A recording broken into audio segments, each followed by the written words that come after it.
ఓం శ్రీరామాయ నమః. శ్రీమద్ రామాయణంలోని అయోధ్యాకాండము నుంచి దశరథుల వారు స్వర్గస్థులు ఏ విధంగా అయ్యారనేది ఆ విషయం గురించి ఈ అధ్యాయంలో తెలుసుకుందాం.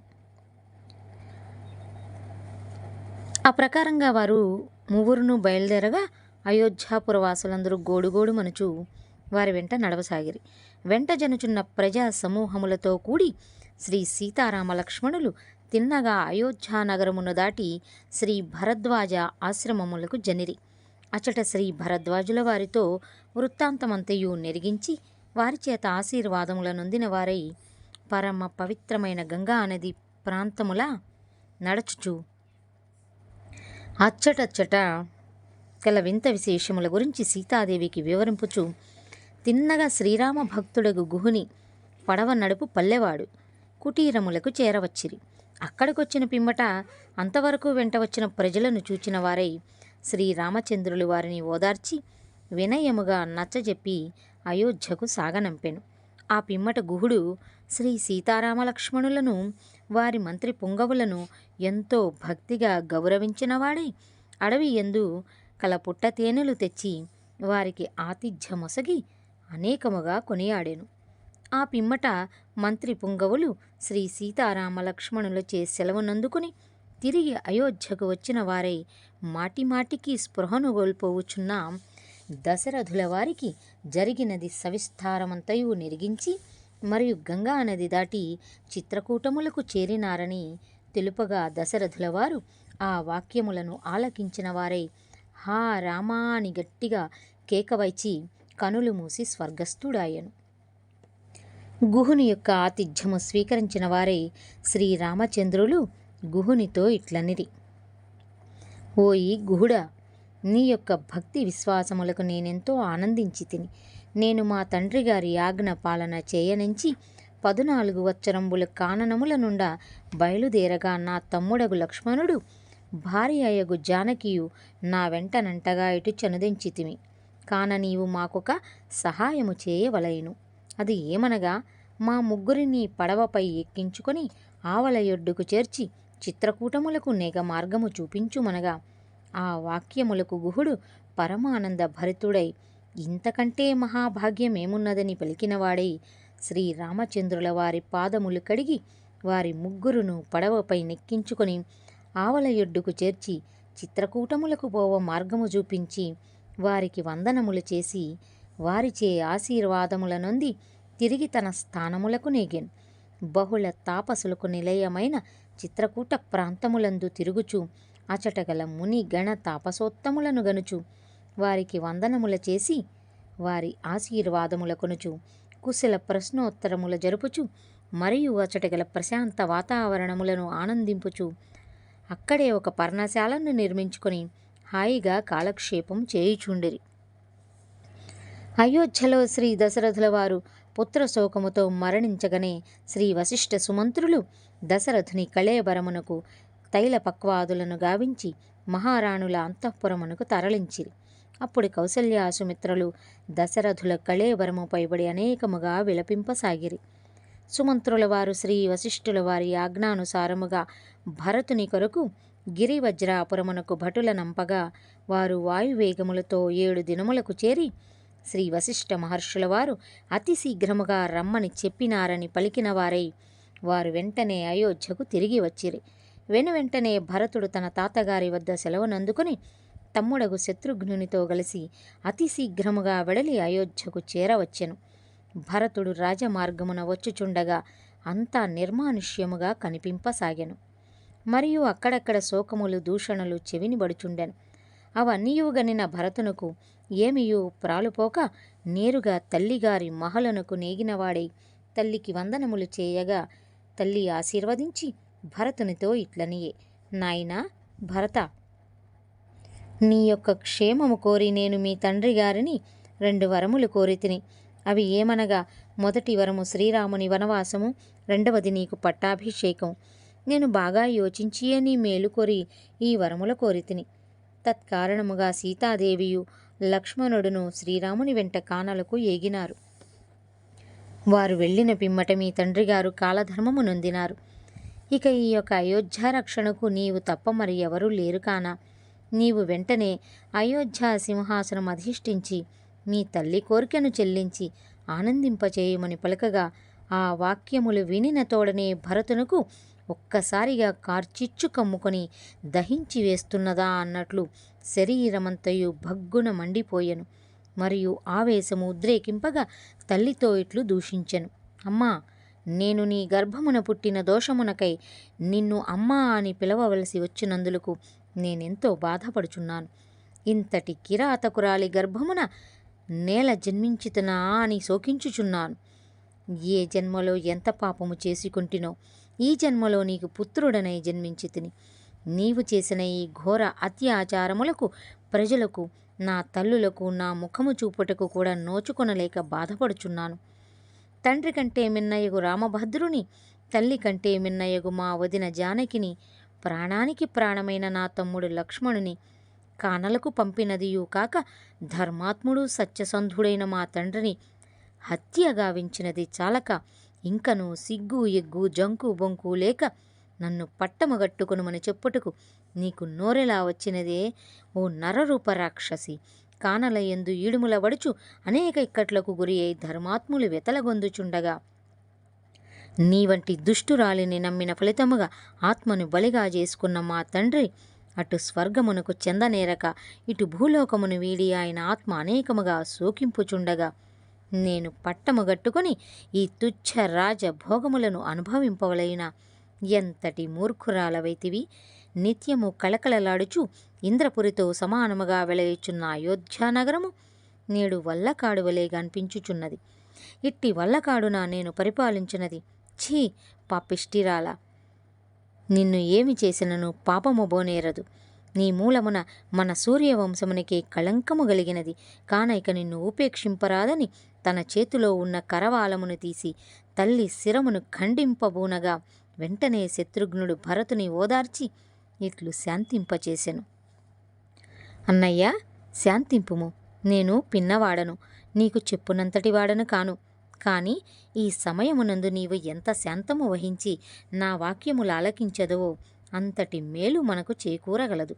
కాన ముందుగా నా వాక్యములు ఆలకించి ఆ పిమ్మట జరగవలసిన కార్యక్రమముల నెరవేర్చుకొని మనము వెళ్ళి అన్నగారి పాదములంటి తప్పులు ఒప్పుకొని అయోధ్యకు కొని తెచ్చి అన్నగారికి పట్టాభిషేకం జరిపించిన ఎడల అటు ప్రజలకు ఇటు తల్లులకు ఎంతో మేలు చేసిన వారమో అగుదుము. కానీ ముందు యోచనలెరుంగక కన్నతల్లిని ఖండించిన ఎడల మనకు వచ్చే ఘనకార్యమేమున్నది? ప్రజలకు బంధువులకు ధూర్తుడవగున్నది కాక తల్లిని చంపిన క్రూరుడని లోకనింద పొందగలవని హితవాక్యములు గరపగా ఆ వాక్యములకు భరతుడు శాంతించి పెద్ద తల్లుల అంతఃపురములకు జనినవాడై వారి పాదములపై వ్రాలి బోరును విలపించెను.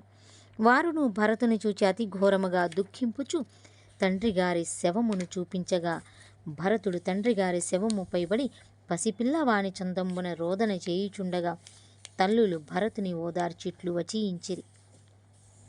నాయనా భరత, మీ తల్లి చేసిన ఘనకార్యమునకు ఇంతటి విపత్తు దాపురించినది. కానీ నీవు మాత్రము ఏమి చేయగలవు? అటు ధర్మబద్ధులైన అన్నగారు కానలకు ఏగిరి, ఇటు సత్యసంధులైన మీ తండ్రిగారు స్వర్గస్థులైరి. కావున ఈ యొక్క అయోధ్యానగర సింహాసనమునెక్కుటకు నీ ఒక్కడివే సమర్థుడవు కనుక తక్షణమే నీవు సింహాసనం అధిష్ఠించి మమ్ములను ప్రజలను ధర్మబద్ధుడవై కాపాడుచు రాజ్యపాలను మొనరింపుమని పలుకగా ఆ వాక్యములకు భరతుడు మరింతగా శోకించి తల్లుల పాదములు పట్టుకుని వాపోవు చీట్లు పలుకదొడంగెను. మాతృదేవతలారా, నేను నామమాత్రమునకే ఆ కైకపుత్రుడను కాని నిజముగా నేను మీ పుత్రుడనేనమ్మా. నన్ను మాటిమాటికి ఆ దుష్టురాలి పేరెత్తి నన్ను మరీ దుఃఖపూరితును చేయకండి. ఆ దుష్టరాక్షసి యొక్క కోరికలకు నేను ఎన్నటికీ బద్ధుడను కాను. నిజముగా నాకేమీయూ తెలియదు. ఇంతటి దారుణము జరుగునని నేను కలలో కూడా తలంచలేదు. నా వలన ఏ దోషమూ లేదు. నన్ను మన్నింపుడు. దైవములాంటి అన్నగారు ఏలవలసిన రాజ్యమును నేనేలగలనా? నాకంతటి సామర్థ్యత లేదు. ఈ రాజ్యము అన్నగారిది. మేము వారి భృత్యులము, సేవకులము. వారి ఆజ్ఞల శిరసావహించి నడవగలమే కాని మేము ఆజ్ఞాపించుటకు పాలించుటకు సమర్థత లెరుంగము. అమ్మలారా, ఇది నా చేతకాని పని. మీరు నన్ను గట్టిగా ఆజ్ఞాపించి ఆజ్ఞాబద్ధునిగా చేయకండి. నన్ను క్షమించుడు. తండ్రిగారి తిలోదక కార్యములు ముగించుకొని నేను శత్రుఘ్నుడు కలిసి వెళ్ళి మా ప్రభువులైన అన్నగారిని బ్రతిమాలుకుని తోడి తెచ్చి ఈ అయోధ్య నగరమునకు ప్రభువుగా చేసెదము. వారు రాని ఎడల నేను కూడా వారితోడనే కలిసి ఉండెదను కాని తిరిగి రాజాలను అని పలికెను. ఆ పిమ్మట శాస్త్ర విధానముగా దశరథుల వారికి జరగవలసిన కార్యక్రమములన్నీ సక్రమముగా గురువులైన శ్రీ వశిష్ఠుల వారు భరతుని చేత చేయించిరి. అన్నీయూ సక్రమముగా జరిగిన పిమ్మట శ్రీ వశిష్ఠుల వారు సుమంత్రులు సభను ఏర్పాటు గావించి సభాసదులందరికీ భరతుని యొక్క పట్టాభిషేకము గురించి వివరించగా ఆ వాక్యములకు భరతుడు తన అసమ్మతిని తెలిపినవాడై ఈ ప్రకారముగా ప్రజలకు తన కోరిక నెరిగించెను. ప్రజలారా, పూజ్యులైన మా అన్నగారగు శ్రీరామచంద్రులే ఈ యొక్క అయోధ్యకు పట్టభద్రులు. ఈ రాజ్యము వారిది. మనమందరము ఆయన బిడ్డలము, సేవకులము.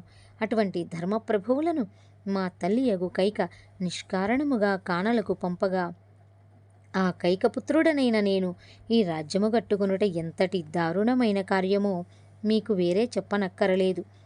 ఇంతటి ఘోర కార్యమును చేయుట కన్నా మరణించుటయే మేలుగానా?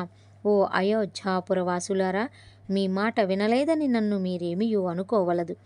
నేను ఈ క్షణమే బయలుదేరి వెడలి పూజ్యులైన మా అన్నగారిని, మహాసాధ్వీయగు మా వదినగారిని, తమ్ముడు లక్ష్మణుని తోడి తెచ్చి ఈ రాజ్యమును వారికి అప్పగించుటయే నా కర్తవ్యము. ఒకవేళ వారు రాని ఎడల నేనును వారితోడనే ఉండి అక్కడే ఉండిపోదును కాని రాజ్యాలను ఏలను అని పలికినవాడే తమ్ముడగు శత్రుఘ్నునితో బయలుదేరగా మంత్రుల వారును గురువులకు వశిష్ఠుల వారును తల్లులు ముగ్గురు కలిసి వారితో బయలుదేరగా వారి వెంట అయోధ్య నగరవాసులు భరతునికి జేజేలు చెప్పుచూ బయలుదేరిరి. ఆ ప్రకారముగా సర్వజన సమూహములతో అయోధ్యయే తరలినదానున్నట్లుండెను. వారి యొక్క పాదధూళి గగనములకు ఎగసి గగనమంతయు ఎర్రగా కనిపింపసాగెను. మరియు ఎదుట చూచు వారికి ఏదో యుద్ధమునకు వెడలుచున్న సేనవలే భీతి గొలుపుచుండెను. నిజముగా భరతుడు అందరి వంటి స్వార్థపరుడు కాడు. ధర్మాధర్మ విచక్షణ, న్యాయ వితర్కముల నెరింగిన శుద్ధ వైరాగ్య పురుషుడు. తల్లిదండ్రుల సేవ, గురు దైవ భ్రాతృభక్తియు కలిగిన న్యాయమూర్తి. కనుక ధర్మమూర్తియగు అన్నగారు కానలలో అగచాట్లు బడుచుండగా ఆయన రాజ్యమును తాను ఏలుచు సుఖముల వడయుట అధర్మమని నెరిగిన నీతిపరుడు.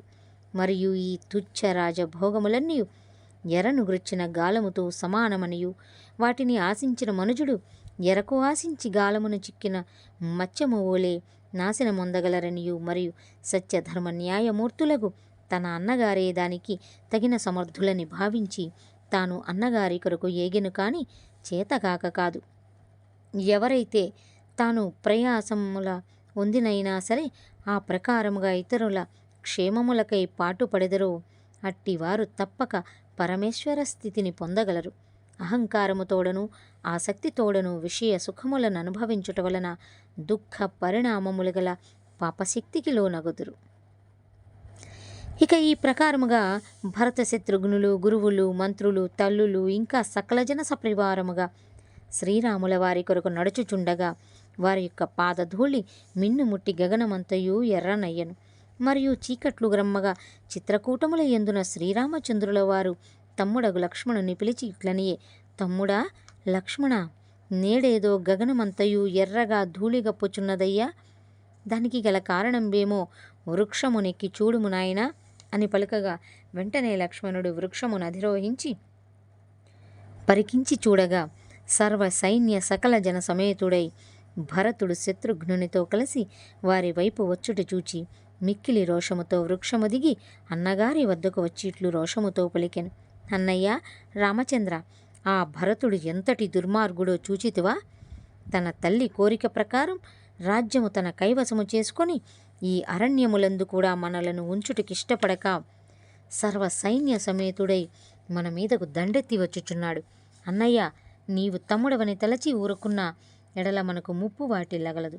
కాన నాకు ఆజ్ఞ నొసంగుడు. వారు ఇంత దూరము రాకమునిపే నేను ఎదురేగి వానిని వాని సైన్యమును తుదముట్టించి వచ్చెదను అని పలుకగా ఆ వాక్యములకు శ్రీరామచంద్రుడు ఇట్లు నుడివి, తమ్ముడా లక్ష్మణ, నీవు నా వెంట వచ్చినంత మాత్రాన ఎక్కువ అనుకునుచున్నావేమో కానీ నిజానికి నీకంటే నాకు భరతుడే ఎక్కువ. అతనిది సాత్విక భక్తి, నీది తామస భక్తి. త్వరపడి ఒక నిర్దోషిని నిష్కారణముగా దూషింపకూడదు. తాను ఏ ఉద్దేశముతో ఇచ్చటికి వచ్చుచున్నాడో కొంచెము శాంతము వహించి ఊరకుండిన ఎడల సర్వము తెలియగలదు.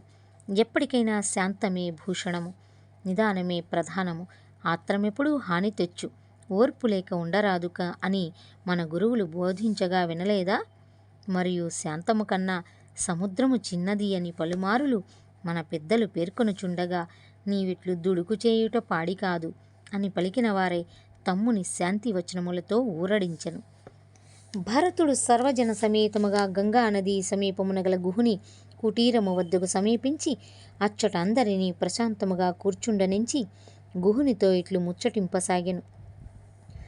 పల్లెరాజగుయో గుహుడా, నీవు ఏ జన్మలో ఎంత పుణ్యము చేసితివో మా అన్నగారి పాదసేవ నీకు లభించినది.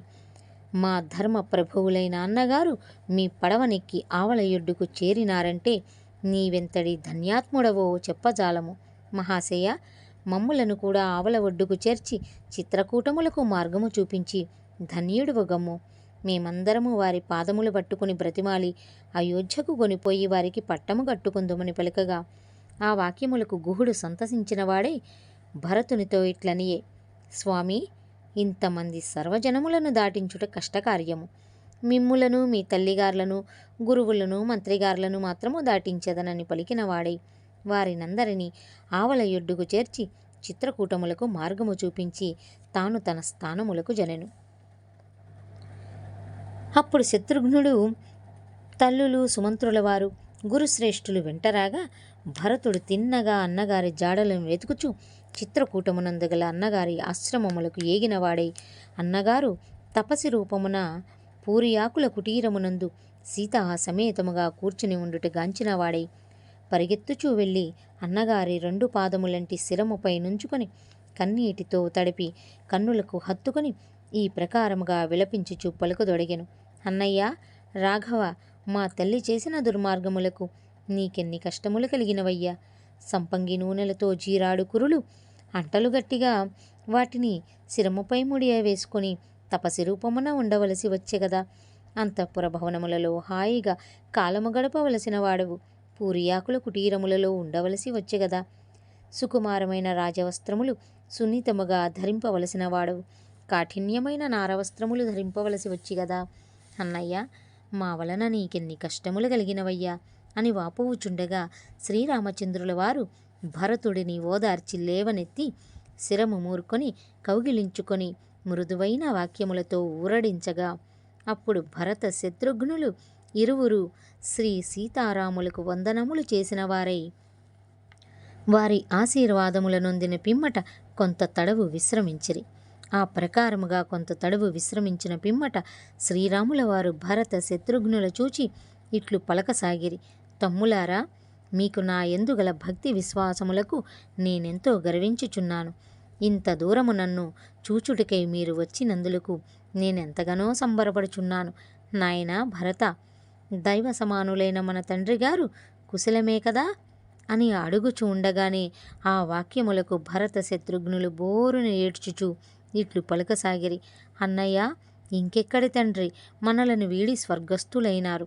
ఆ కఠినాత్మురాలకు కైక చేసిన ఘోర కార్యమునకు నీవు కానలకు రాగానే ఆ దుఃఖముతో కృంగి కృశించి మీరు వచ్చిననే 7వ దినములకే పరలోక ప్రాప్తి నొందిరని పలుకగానే ఆ వాక్యములకు శ్రీరామచంద్రుల వారు మొదలు నరికిన చెట్టు వలె కృంగిపోయి అనేకముగా విలపింపసాగెను.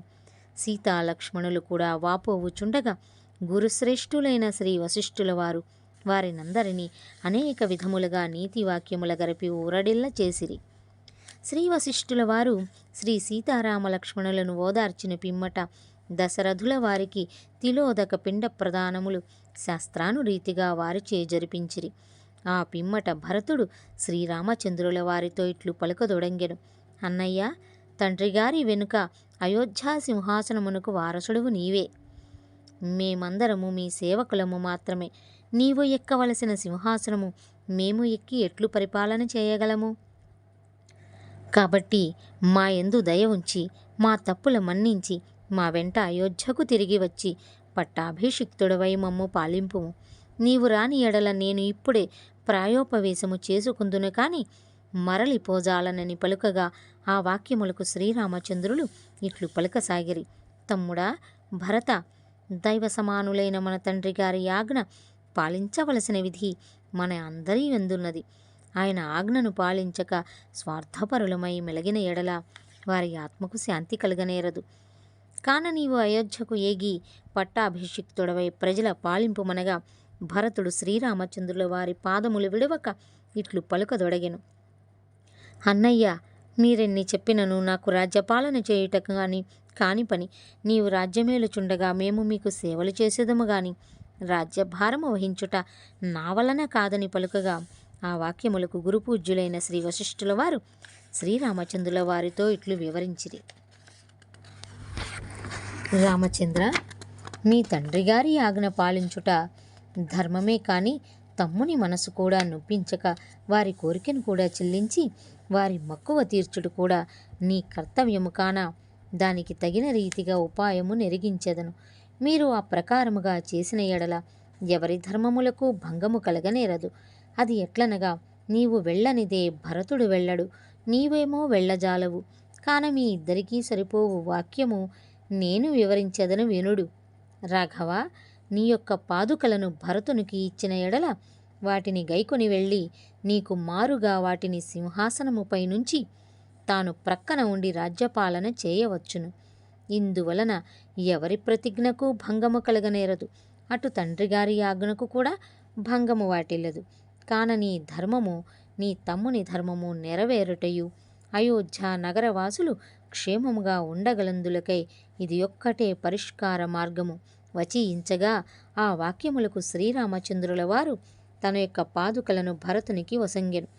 అన్నగారి పాదుకలను అతి ప్రేమగా అందుకున్న భరతుడు అతి గౌరవముగా కన్నులకు హత్తుకొనినవాడే శ్రీ సీతారాములకు వందనములు చేసి వారి ఆశీర్వాదముల నొందినవాడే సకల జన సపరివార సమేతముగా శ్రీరామచంద్రులకు జేజేలు చెప్పుచూ పెళ్ళుబికిన సాగరము వలె ఆనందోత్సాహములచే తిరిగి అయోధ్యకు చేరవచ్చి అఖిల రాజనులెల్లా ఆశ్చర్యమొందగా ప్రజలెల్లా భరతుని కడు రీతి మెచ్చగా తల్లి తండ్రి గురువులు కడు భక్తిగాను దైవసముండగు శ్రీరాములైన తన అన్నగారి ఆ పాదుకలకు శుభముహూర్తంబున పట్టంబుగట్టి ఆనంద భరితుడై ఉండే ఆ భరతుడు ఈ ప్రకారముగా శుభముహూర్తమునందు శ్రీరామచంద్రుల వారి పాదుకలకు పట్టాభిషేకము గావించి ప్రజల మన్ననల నొంది తమ్ముడగు శత్రుఘ్నునితో కలిసి భరతుడు అయోధ్య నగరము పాలించుచుండెను. ఈ కథ ఇట్లుండగా అక్కడ చిత్రకూటమునందున్న శ్రీరాముల వారు సీతాలక్ష్మణ సమేతముగా చిత్రకూటము వదిలి అందుగల ఋషిముని తాపసోత్తముల సెలవు అందుకొని తిన్నగా అత్రి మహామునుల ఆశ్రమమునకు చేరవచ్చిరి. వారి రాక చూచిన వారే శ్రీ అత్రి మహర్షుల వారును ఆయన భార్యయగు అనసూయాదేవియును కలిసి వారికి ఎదురేగి తోడి తెచ్చిన వారే ఉచితాసనములపై కూర్చుండబెట్టి అనేక విధములుగా కుశల ప్రశ్నోత్తరములు జరుపుకొనిరి. శ్రీ సీతారామ లక్ష్మణులను వారికి మనస్ఫూర్తిగా వందనములు అర్పించిన వారే మహదానందము బడసిరి. ఆ రాత్రికి వారు మువ్వురు అత్రి మహర్షుల వారి ఆశ్రమమునందే విశ్రమించిరి. ఆ రాత్రి అంతయు సీతాదేవి అనసూయాదేవితో ముచ్చటింపుచు కాలక్షేపము చేయగా శ్రీరామచంద్రుల వారు అత్రి మహర్షుల వారితో ఇష్టాగోష్ఠి జరుపుచు కాలక్షేపము గావించిరి. ఆ ప్రకారముగా ఆ రాత్రి అంతయు వారు కాలక్షేపముల గావించి మరుసటి ప్రాతకాలమున లేచి కాలకృత్యముల నెరవేర్చుకునిన వారై వారు మువ్వురు అనసూయాదేవి అత్రి మహర్షుల వారికి వందనములు చేసి వారి యొక్క ఆశీర్వాదముల నొందిన వారే తిన్నగా దండకారణ్యములకు జనిరి. మరి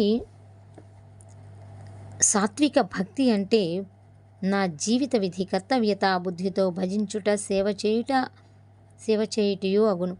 మోక్షాపేక్ష గలవారు తాపస రాజస భక్తి లక్షణములు వదిలి సాత్విక ఉత్తమ భక్తిని అభివృద్ధి చేసుకొనెదరు. తామస భక్తి అనగా ఇతరులు చేయుచున్న పూజాదులను చూచి మాత్సర్యముతో తాను కూడా చేయడం తామస భక్తి.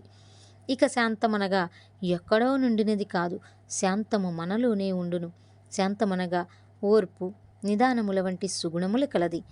ఒకరు ఏదైనా మనకు గిట్టని మాట చెప్పిన ఎడల వెంటనే ఆగ్రహము చెందక నిదానముగా ఆలోచించి చేయుటయే శాంతము అనబడును. ఒక్కొక్కప్పుడు మనము తలవని తలంపుగా ఒక విధమైన దుష్ట ఫలితములు చూచెదము. అటువంటి సమయమున ఎంత వారికైనను ఉద్రేకము రాక తప్పదు. అటువంటి సమయముననే ఓర్పు వహించి ధర్మ అధర్మములు, న్యాయాన్యాయములు విచారించిన నాడే మహాసత్పురుషుడు అంతటి క్రోధమును చంపుకొని సత్యధర్మముల పాటించినదే శాంతము. కనుకనే పెద్దలు సముద్రము కంటే శాంతమే గొప్పదని అంటారు. కాబట్టి ఇక ఇంతటితో అయోధ్యాకాండము సంపూర్ణము. ఇక తదుపరి అధ్యాయములో అరణ్యకాండము గురించి తెలుసుకుందాము. హరే రామ రామ రామ హరే హరే, హరే కృష్ణ కృష్ణ కృష్ణ హరే హరే. శ్రీరామ రామ రామేతి రమే రామే మనోరమే, సహస్రనామ తత్తుల్యం రామనామ వరాననే. ఇప్పటికీ మా ఛానల్ని ఎవరైనా సబ్స్క్రైబ్ చేసుకోకపోతే దయచేసి శ్రీ మాధవి క్రియేషన్స్ ఛానల్ని సబ్స్క్రైబ్ చేసుకొని వీడియో నచ్చితే ఒక లైక్ ఇచ్చి మీకు తెలిసినటువంటి ఫ్రెండ్స్కి, తెలిసినటువంటి వారందరికీ కూడా షేర్ చేసి మమ్మల్ని, మా ఛానల్ని ఆదరిస్తారని ఆశిస్తూ ధన్యవాదాలు.